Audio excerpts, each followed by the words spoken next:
የከበረ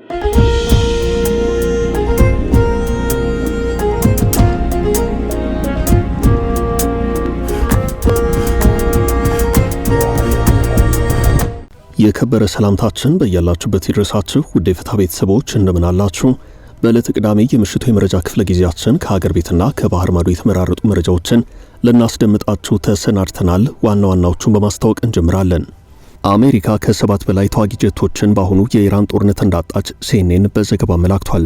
አሜሪካና እስራኤል በዛሬው ዕለት በኢራን አምርረው መጠነ ሰፊ ጥቃቶችን ፈጽመዋል።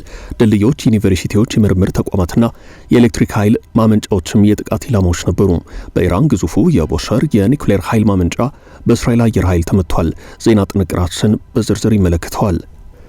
በኢራን ሰማይ ላይ የጠፋው የአሜሪካ ጦር አውሮፕላን አብራሪ ጣፈንታና በቴህራን በኩል የቀረበው ከፍተኛ የገንዘብ ሽልማት እያነጋገረ ነው። ኢራን ከፍተኛ የገንዘብ ማባቢያ መነጋገሪያ ሆኗል። ይህ የሽልማት ድግስ በሁለቱ ኃይላት መካከል ያለውን ወታደራዊ ፍጥጫ ወደ ምን አይነት አደገኛ ምዕራፍ ሊያሸጋግረው ይችላል? እንመለስበታለን። በሳምንቱ መጀመሪያ የባሕረ ሰላጤው ሀገራት ካውንስል ጂሲሲ የሆርሙዝ ሰርጥን ጉዳይ ወደ ተባበሩት መንግስታት ድርጅት የጸጥታው ምክር ቤት እንደመራው መዘገቡ ይታወሳል። በባህሬን በኩል የቀረበው የውሳኔ ሀሳብ የተባበሩት መንግስታት ድርጅት የጸጥታው ምክር ቤት ሰርጡን ለማስከፈት የኃይል እርምጃን እንዲፈቅድ የሚጠይቅ ነው። በቻይናና ሩሲያ ከፍተኛ ተቃውሞ ለአርብ ተቀጥሮ የነበረው ውሳኔ እንዲተላለፍ ተደርጓል። ባህሬን በውሳኔ ሀሳቡ ላይ ማሻሻያዎችን ያቀርበች ሲሆን ሊሳካ አልቻለም። ቻይናና ሩሲያ ውሳኔውን ያስቆሙበት ዋነኛ ምክንያት ግልጽ ሆኗል። በመካከለኛው ምስራቅ እየተባባሰ የመጣው የሰማይ ላይ ፍጥጫ የኢትዮጵያ አየር መንገድ በረራዎች ላይ ያልተጠበቀ ስትራቴጂያዊ ለውጥ አስከትሏል። አየር መንገዱ ድንገት የጀመራቸው የቴክኒክ ማረፊያዎች በስተጀርባ ያለው የነዳጅ ቁጠባ ሚስጥርና የቀጠናው የጂኦፖለቲካ ውጥረት የፈጠረው አዲስ የኢኮኖሚ ዕድል አነጋጋሪ ሆኗል። ይህ በኤቪዬሽን ኢንዱስትሪ ውስጥ የተከሰተው ድንገተኛ ለውጥ የምስራቅ አፍሪካ የአየር በረራ ማዕከላት ካልታሰበው የመካከለኛው ምስራቅ ቀውስ እንዴት ተጠቃሚ የሆኑ እንዳለ የሚያሳይ አዳዲስ መረጃ ወጥቷል። በአፍሪካ ቀንድ እጅግ ፈታኝ በሆነው ቀጠና የፕሬዝደንቱ ጉዞ በድንገተኛ ጥቃት ታጅቧል። ከፍተኛ ጥበቃ በሚደረግለት ስፍራ የተሰነዘረውና ዓለምን ያስደነገጠው የሞርታር ጥቃት የቀጠናውን የጸጥታ መዋቅር ጥያቄ ውስጥ ከቷል። መሪው ከሞት አፋፍ እንዴት ሊተርፉ እንደቻሉ የሚገልጹ አዳዲስ መረጃዎች ወጥተዋል። የኢትዮጵያ መንግስት በዓለም አቀፍ ፍርድ ቤት ከፍተኛ ክርክር መርታቱ ተዘገበም። እንደ ሪፖርተር የእንግሊዝኛው እትም ጋዜጣ ዘገባ ከሆነ አገሪቱ በችሎቱ አሸናፊ በመሆኗ 334 ሚሊዮን ዩሮ አሊያም 44 ቢሊዮን ብር ከመክፈል መዳኗ ተዘግቧል። እነዚህ የሰዓቱ አንኳር ዘገባዎች ናቸው። አሁን በዝርዝር እንነግራችኋለን።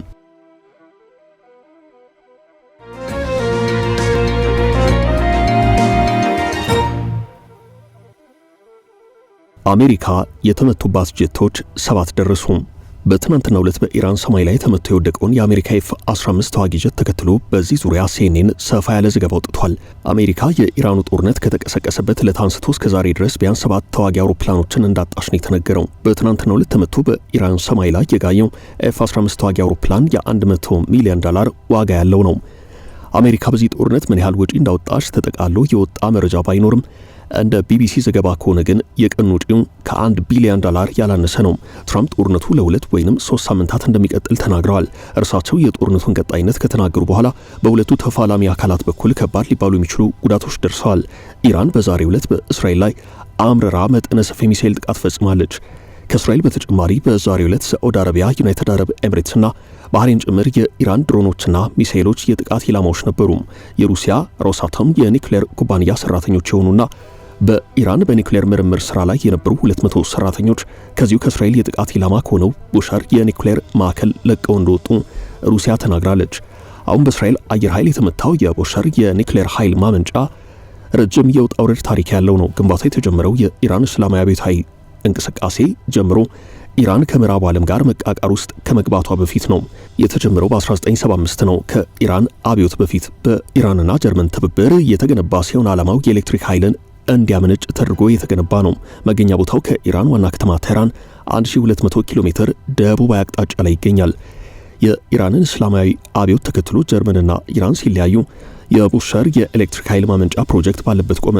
ከዚያም የኢራን ኢራቅ ጦርነት መቀስቀሱን ተከትሎ ኢራቅም በአየር ኃይሏ አማካይነት ቦሸር የኒውክሌር ኃይል ማመንጫን አጠቃች። በዚህ ማዕከሉ ከባድ ጉዳት እየደረሰበት ነው። ከብዙ ጥረት በኋላ በ1995 መንግስታዊ የሩሲያ የኒውክሌር ተቋም ሆነው ሮሳቶም እንዲረከበው ሆነም። በዚህ ሂደት ውስጥ የዋጋ መናርና የምዕራባውያኑ ሀገራት ማዕቀቦች ፕሮጀክቱን ፈተኑት። በፈረንጆቹ 2011 እንደምንም ብሎ የተወሰነ የኤሌክትሪክ ኃይል በማመንጨት ለብሔራዊ የሀገሪቱ የኤሌክትሪክ ቋት የተወሰነ ኃይል ማቅረብ ጀመረ። ያም ሆኖ የተፈጠረውን የገንዘብ ክፍተት በመፍታት በሀገሪቱ የሩሲያ የኒውክሌር ኤክስፐርቶች ሰፊ ርብርብ አደረጉ። አሁን በሰሞንኛው ጦርነት መሃል ቡሸር የኒውክሌር ኤሌክትሪክ ኃይል ማመንጫ እየተደጋገመ ተጠቅቷል። የዛሬው ግን በእጅጉ ከባድ ነው ተብሏል። ቡሸር ከባድ ውድመት ደርሶበታል። የሚሰጠውንም የኤሌክትሪክ ኃይል አገልግሎት አቋርጧል። እንደ CNN ዘገባ ከሆነ የአሁኑ የኢራን አሜሪካ እስራኤል ጦርነት ከተቀሰቀሰ በኋላ ቡሸር ላይ የአየር ጥቃት ሲደርስ ይህ የአሁኑ ለአራተኛ ጊዜ ነው። የሩሲያ መንግስታዊ የዜና ወኪል የሆነው ታስ የኒውክሌር ኃይል ማመንጫው ላይ ተከታታይ ጥቃቶች መፈጸማቸውን ተከትሎ የሩሲያ መንግስታዊ የኒውክሌር ተቋም አባላት 198 ባለሙያዎች አካባቢውን ለቀው ወጥተዋል። እስራኤል በሌላ አቅጣጫ በሊባኖስ ከሄዝቦላ ጋር በእግረኛ ሰራዊት እየተፋለመች ነው። ሄዝቦላ በዛሬው ዕለት በእስራኤል ከተሞች ላይ በርካታ ሮኬቶችን አስወንጭፏል። የእግረኛ ትንቅንቁ ቀጥሏል። በዚህ መሃል ትራምፕ ከኢራን ጋር የምናደርገው ድርድር ሳይደነቃቀፍ ይቀጥላል ሲሉ ከሲቢኤስ ጋር በነበራቸው ቆይታ ተናግረዋል።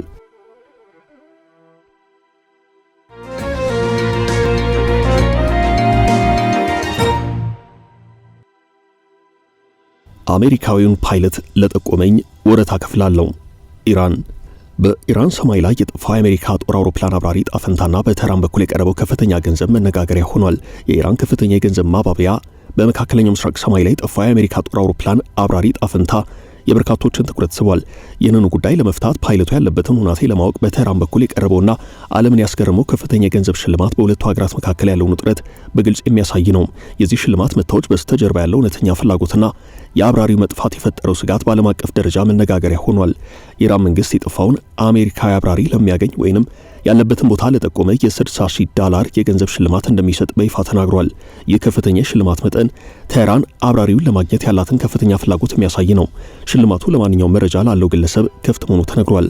የገንዘብ ሽልማቱ መታወጅ በአካባቢ የሚገኙ ነዋሪዎችና ታጣቂ ኃይላት በአሰሳው ሂደት በንቃት እንዲሳተፉ ለማበረታታት ያለመ ነው ተብሏል። በአንጻሩ የዩናይትድ ስቴትስ የጦር ኃይልና የኢራን ወታደሮች በአሁኑ ወቅት አብራሪውን ለማግኘት መጠነ ሰፊ ፍለጋ እያካሄዱ ነው። የአሜሪካ ባለስልጣናት ስለ ሽልማቱ ያላቸውን አቋም በግልጽ ባያሳውቁም ኢራን እንዲህ ያለውን ሽልማት ማቅረቧ በፕሮፓጋንዳ ጦርነት ውስጥ እንደ አንድ ስልት የሚወሰድ ነው። ይህ የገንዘብ ሽልማት በአሰሳው ሂደት ሊፈጠር የሚችለውን ተጽዕኖና መረጃ ሰጪዎችን ወደ ኢራን ወገን ሊስብ የሚችልበት እድል እንዳለ በዋሽንግተን ዘንድ በስጋት የታየ ጉዳይ ነው። ይህ $60,000 ሽልማት የቀረበው በኢራን የኒውክሌር ማዕከል አቅራቢያ የአየር ጥቃት መፈጸሙን ተከትሎ ነው። ሽልማቱ በሁለቱ ኃይላት መካከል ያለውን የጸጥታ ፍጥጫ ወታደራዊ ከሆነው አውድ ባለፈ ወደ ከፍተኛ የደህንነትና የመረጃ ልውውጥ ውድድር ቀይሮታል።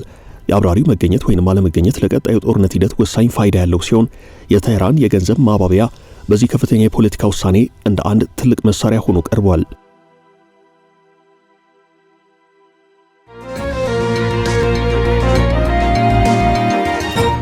በጸጥታው ምክር ቤት በሆርሙዝ ጉዳይ የቀረበውን የውሳኔ ሐሳብ ቻይናና ሩሲያ ውድቅ አደረጉት። በሳምንቱ መጀመሪያ የባህረ ሰላጤው ሀገራት ካውንስል GCC የሆርሙዝ ሰርጥን ጉዳይ ወደ ተባበሩት መንግስታት ድርጅት የጸጥታው ምክር ቤት እንደመራው መዘገቡ ይታወሳል። በባህሬን በኩል የቀረበው የውሳኔ ሐሳብ የተባበሩት መንግስታት ድርጅት የጸጥታው ምክር ቤት ሰርጡን ለማስከፈት የኃይል እርምጃዎችን እንዲፈቅድ የሚጠይቅ ነው። ውሳኔው ከጸደቀ የገልፍ ሀገራቱም ሆነ ዓለም አቀፍ ኃይል ሆርሙዝን ለማስከፈት የተባበረ ጦር ከመላክ ባለፈ ዘመቻውን ህጋዊ አድርገዋል። ውሳኔው ለትናንት አርብ ዕለት ድምጽ ለመስጠት ተላልፎ የነበረ ሲሆን ሳይካሄድ ቀርቷል። ለዚህ ምክንያቱ ሁለቱ ሀገራት የድምጽ መሻር መብታቸው መጠቀማቸው ነው። የድምጽ አሰጣጡ ሳይከወን መክሸፉን ለጉዳዩ ቅርብ የሆኑ ዲፕሎማቶች ተናግረዋል። ውሳኔውን ለመጣል የድምጽ መሻር መብታቸው እንደሚጠቀሙ ከሩሲያና ቻይና መሰማቱን ተከትሎ የሐሳቡ አቅራቢ ባህሬን ውሳኔው ለጊዜው እንዲተላለፍ ማድረጓ ተዘግቧል። ባህሬን የሩሲያና ቻይናን ተቃውሞ ተከትላ በረቂቁ ላይ በርካታ ማሻሻያዎችን ብታደርግም ሞስኮና ቤጂንግ ይህንን የሚቀበሉት አለመሆኑን የታወቀው ለጉዳዩ ቅርብ የሆኑ ሁለት ስማቸው እንዳይጠቀስ የፈለጉ ዲፕሎማቶች ለዎል ስትሪት ጆርናል በሰጡት መረጃ ባህሬን ያሰናዳቸውና እርምት የተደረገበት ውሳኔ ሰነድ የሆርሙዝ ሰርጥ በተባበሩት መንግስታት ድርጅት የጸጥታው ምክር ቤት ስር ጥበቃ የሚደረግለት ቀጠና እንዲሆን ይጠይቃል። የንግድ መርከቦች ሰርጡን የመጠቀም ከለላ ለመስጠት እስከ ወታደራዊ ዘመቻ የማድረግ ውሳኔ የሚያሳልፍ ነው። ሰርጡን የማስከበር ውሳኔ በትንሹ ለሚቀጥሉት 6 ወራት በጸጥታው ምክር ቤት በኩል እንዲከወን ይጠይቃል። ባህሬን የሩሲያና ቻይና ተቃውሞን ለመከላከል ስትል ባሻሻለችው ረቂቅ ሰርጡን ለማስከፈት የሚወሰድ ማንኛውም የኃይል እርምጃ በተመድ በጸጥታው ምክር ቤት ስርና ስምምነት በጋራ ኃይል እንዲደረግ የሚል ሐሳብ አካታለች። እንደ ዲፕሎማቶች መረጃ ከሆነ ሞስኮም ሆኑ ቤጂንግ የነኛውን ረቂቅ እንደማይቀበሉት ግልጽ ሆኗል። የውሳኔ ሐሳቡ ድምጽ የመስጠት ሂደት እንዲራዘም ተደርጓል። ውሳኔው ቢያንስ እስከሚቀጥለው ሳምንት መጨረሻ ድረስ እንዲራዘም ተደርጓል። ቻይናና ሩሲያ የጋራ ጦር በሚል የቀረበው ውሳኔም ቢሆን ኢራን ላይ ዓለም አቀፋዊ ጦርነት እንዲከፈት የሚያደርግ ነው የሚል አቋም ይዘዋል። ወታደራዊ ዘመቻው በሆርሙዝ ቋሚ የምዕራብ ኃይላት ወታደራዊ ይዞታ ያመጣል ሲሉም ተከራክረዋል። የባህሬን የውሳኔ ሐሳብ ከሩሲያና ቻይና ተቃውሞ ቢገጥመውም ከአሜሪካና የገልፍ ሀገራት እንዲሁም ከአውሮፓውያን ድጋፍ ያገኘ ነው ተብሏል። ባህሬን ይህንን አጀንዳ ለማጸደቅ ስትል በሳምንቱ ሐሙስ ዕለት የ40 ሀገራት ተወካዮችን አነጋግራለች። እንደ ዘገባው ከሆነ ባህሬን የ15ቱንም የተመድ የጸጥታ ካውንስል አባላት ድጋፍ ማግኘቷን ሳታረጋግጥ ሐሳቡ ውሳኔ እንዲሰጥበት ከማድረግ መቆጠቧ ተመላክቷል። ኢራን በሳምንቱ ረቡዕ ዕለት በጦርነቱ እንዲሁም ከጦርነቱ በኋላም ቢሆን ሰርጡ ከእጇ እንደማይወጣና ቁጥጥሯ እንደሚቀጥል ተናግራለች። ከአንድ ወር ለሚሻገር ጊዜ ተዘግቶ የሚገኘው የሆርሙዝ ሰርጥ የነዳጅ ዋጋ ወደ $115 እንዲያሻቅብ አድርጓል። ኢራን የራሷን መርከቦች ጨምሮ የቻይና፣ ህንድ፣ ኢራቅ፣ ስሪላንካ፣ ማሌዥያ፣ የሩሲያና የመሳሰሉትን መርከቦች እያሳለፈች ነው። በሳምንቱ እዚህ ዝርዝር ውስጥ ጃፓን ገብታለች። በትናንትናው ዕለት ደግሞ በፈረንሳይ ስም የተመዘገበች ነዳጅ ጫኝ መርከብ ከወር በኋላ ሰርጡን በሰላም አቋርጣለች።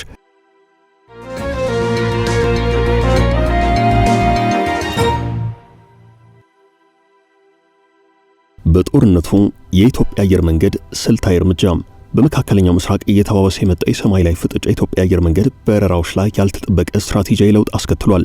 አየር መንገዱ ድንገት የጀመራቸው የቴክኒክ ማረፊያዎች በስተጀርባ ያለው የነዳጅ ቁጠባ ሚስጥርና የቀጠናው የጂኦፖለቲክስ ውጥረት የፈጠረው አዲስ የኢኮኖሚ ዕድል መነጋገሪያ ሆኗል። ይህ በኤቪዬሽን ኢንዱስትሪው የተከሰተው ድንገተኛ ለውጥ የምስራቅ አፍሪካ የአየር በረራ ማዕከላት ካልታሰበው የመካከለኛው ምስራቅ ቀውስ እንዴት ተጠቃሚ የሆኑ እንዳለ የሚያሳይ ነው። የኢትዮጵያ አየር መንገድ በመካከለኛው ምስራቅ እየተከሰተ ካለው የበረራ መስተጓጎል ጋር ተያይዞ የሚከሰተውን የነዳጅ ወጪ ለመቀነስ ስልታዊ የሆኑ የቴክኒክ ማረፊያዎችን መጠቀም ጀምሯል። ዘኢስት አፍሪካን እንደዘገበው በክልሉ እየታየ ያለው የጂኦፖለቲካ ውጥረት አየር መንገዶች መደበኛ የበረራ መስመሮቻቸውን እንዲቀይሩና ረጅም ርቀት እንዲበሩ እያደረጋቸው ነው። ይህ ሁናቴ የነዳጅ ፍጆታን በከፍተኛ ሁናቴ እንዲጨምር አድርጓል። የኢትዮጵያ አየር መንገድ ወጪ ለመቆጠብና የበረራ ቅልጥፍና ለመጠበቅ ሲል በምስራቅ አፍሪካ በሚገኙ ማዕከላት ላይ አዳዲስ ማረፊያዎችን እያመቻቸ ነው። ይህ የአየር መንገዱ ስልታዊ ውሳኔ ለምስራቅ አፍሪካ የበረራ ማዕከላት የኢኮኖሚ ዕድል ይዞ መጥቷል። እንደ ኬንያ እንዲሁም ሩዋንዳ ያሉ ሀገራት አውሮፕላን ማረፊያዎች የኢትዮጵያ አየር መንገድ አውሮፕላኖች ለነዳጅ መሙያና ለቴክኒክ አገልግሎት በሚያደርጉት ማረፊያ ምክንያት ተጠቃሚ የሆኑ ነው። በመካከለኛው ምስራቅ ያለው ቀውስ በዓለም አቀፍ የበረራ መስመሮች ላይ ጫና ሲፈጠር፣ በምስራቅ አፍሪካ ቀጠና ያሉ ሀገራት ደግሞ የኤቪዬሽን አገልግሎት ፍላጎታቸው ጨምሯል። በኤቪዬሽን ዘርፍ የተሰማሩ ተንታኞች እንደሚናገሩት የኢትዮጵያ አየር መንገድ እየተከተለ ያለው ይህ አካሄድ የነዳጅ ወጪን ከመቀነስ ባለፈ አውሮፕላኖች የሚሸከሙትን የነዳጅ ክብደት በመቀነስ ተጨማሪ ጭነቶችን እንዲያጓጉዙ እድል ፈጥሯል። ይሁን እንጂ እንዲህ ያሉት የቴክኒክ ማረፊያዎች የበረራ ጊዜ ሊያራዝሙና በተጓዦች ላይ መጠነኛ መዘግየት የሚፈጥሩ ናቸው። አየር መንገዱ ደንበኞቹን ሳያጉላላ ወጪ መቆጠብ በሚችልባቸው አማራጮች ትኩረት አድርጎ እየሰራ ነው ተብሏል። በኢትዮጵያ አየር መንገድ የተወሰደው እርምጃ በአፍሪካ ኤቪዬሽን ኢንዱስትሪ ያለውን ተለዋዋጭነት የሚያሳይ ሲሆን ቀጠናዊ ትብብርን ያጠናክራል ተብሏል። በመካከለኛው ምስራቅ ያለው የጸጥታ ሁናቴ እስካልተረጋጋ ድረስ አየር መንገዱ እነዚህን አማራጮች መጠቀሙን ይቀጥላል ብሏል ዘገባው።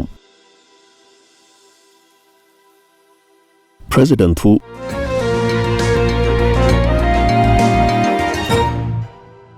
ከሞርታር ጥቃት ለጥቂት ተረፉም። በአፍሪካ ቀንድ እጅግ ፈታኝ በሆነው ቀጠና የፕሬዝደንቱ ጉዞ ያልታሰበ ድንገተኛ ጥቃት የደረሰበት ሆኗል። ከፍተኛ ጥበቃ በሚደረግለት ስፍራ የተሰነዘረውና ዓለምን ያስደነገጠው የሞርታር ጥቃት የቀጠናውን የጸጥታ መዋቅር ጥያቄ ውስጥ ከቷል። መሪው ከሞት አፋፍ እንዴት ሊተርፉ እንደቻሉ የሚገልጹ አዳዲስ መረጃዎች እየወጡ ነው። የፖለቲካ ትኩሳቱን ከፍ ያደርገውና በሚስጥራዊ ሴራዎች የታጀበው የአነጋጋሪ ክስተት በቀጣይ ስለሚኖረው የኃይል ሚዛን መላምቶችን እየፈጠረ ይገኛል። የሶማሊያው ፕሬዝዳንት ሐሰን ሼህ መሐመድ በደቡባዊ ሶማሊያ በአይዶዋ ከተማ በደረሰባቸው የሞርታር ጥቃት ያለምንም ጉዳት መትረፋቸውን ቢቢሲ የሶማሊኛው ቋንቋ አገልግሎት ዘግቧል። ጥቃቱ የተፈጸመው ፕሬዝዳንቱ ከልኡካን ቡድናቸው ጋር በአይዶዋ አውሮፕላን ማረፊያ በደረሱበት ወቅት ነው። እንደ ዘገባው ከሆነ ፕሬዝዳንቱ ከአውሮፕላን ወርደው ወታደራዊና የመንግስት ባለስልጣናትን ሰላምታ በመስጠት እያሉ ነው የሞርታር ጥቃት የተፈጸመው። እንደ ደህንነት ምንጮችና የዓይን እማኞች ገለጻ አንደኛው የሞርታር ጥቃት ፕሬዝዳንቱን አሳፍሮ ከመጣ አውሮፕላን 200 ሜትር ያህል ርቀት ላይ ነው የተፈጸመው።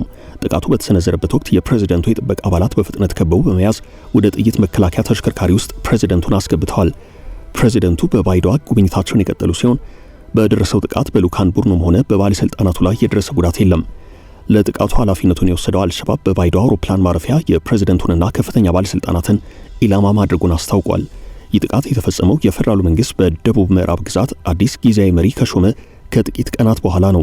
የግዛቲቱ የቀድሞ ፕሬዝዳንት በመንግስት ወታደራዊ እርምጃ ከስልጣን መውረዳቸውን ተከትሎ በአካባቢው ውጥረት ተፈጥሯል። ጥቃቱ የተፈጸመው ትናንት አርብ መጋቢት 25 ሲሆን ድርጊቱ የተፈጸመበት የደቡብ ምዕራብ ሶማሊያ ግዛት ከኢትዮጵያ ጋር ረጅም ድንበር የሚጋራና ስትራቴጂያዊ ጠቀሜታ ያለው ነው። የአካባቢ በተለይም የኢትዮጵያ ሰላም አስከባሪ ኃይላት የሚንቀሳቀሱበት ሲሆን ከታጣቂ ቡድኖች ጋር በሚያደርጉት ትግል ውስጥ ትልቅ ድርሻ ያላቸው በግዛቱ ውስጥ የሚፈጠረው የጸጥታ መናጋት በድንበር አካባቢ ባለው ደህንነት ላይ ቀጥተኛ ተጽዕኖ የሚያሳርፍ ነው።